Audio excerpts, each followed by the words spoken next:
Tonight we have a story about a controversial treatment for cancer invented by a Winnipeg doctor. It's not new. In fact, Dr. John Davidson used it on hundreds of patients decades ago. What is new is that some 50 years after the doctor's death, more than half a century after his theories were dismissed as quackery, scientists are rekindling the flame of his research. With more on the legendary cancer doctor, here's CTV's medical specialist, Avis Fabro.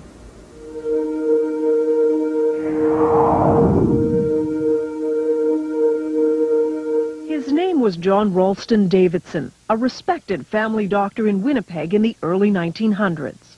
A great scientist as well as a great doctor.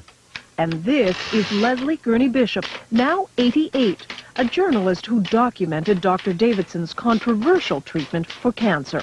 He never claimed that it cured it, but he said it would arrest it.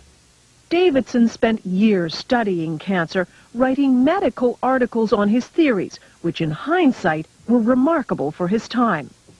The doctor described cancer as a dietary deficiency, so he added generous amounts of vitamins to the patient's diet. But he also said it was critical to boost the patient's own defenses against cancer, which is why he developed what he called young tissue extract.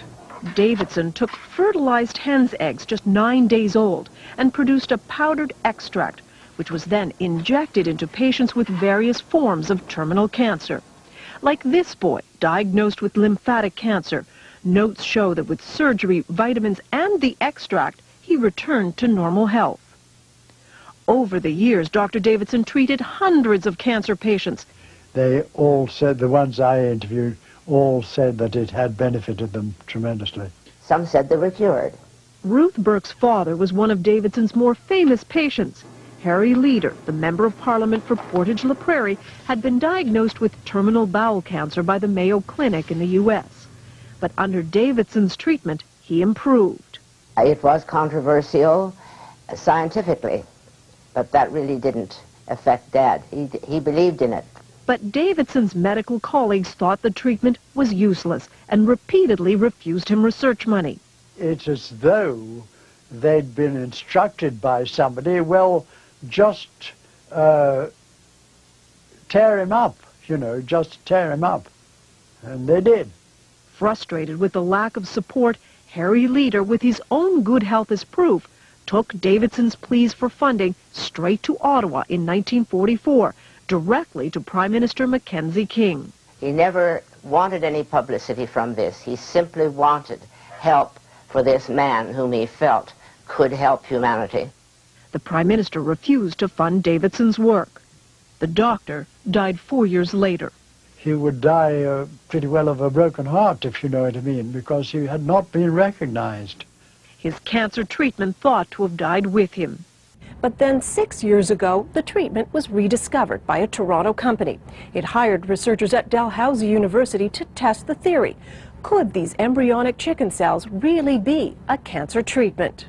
When research began, there was excitement.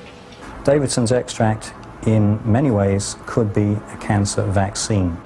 In 3 studies on mice, the compound apparently shrunk tumors. We have to be careful about raising people's hopes falsely. Jonathan Blay is one of the researchers looking at the revived young tissue extract. Davidson's extract, in many ways, could be a cancer vaccine. There could be things in the extract that promote a response against the cancer. But then suddenly, the research stopped. The then owners of the extract had financial problems. They stopped paying the researchers.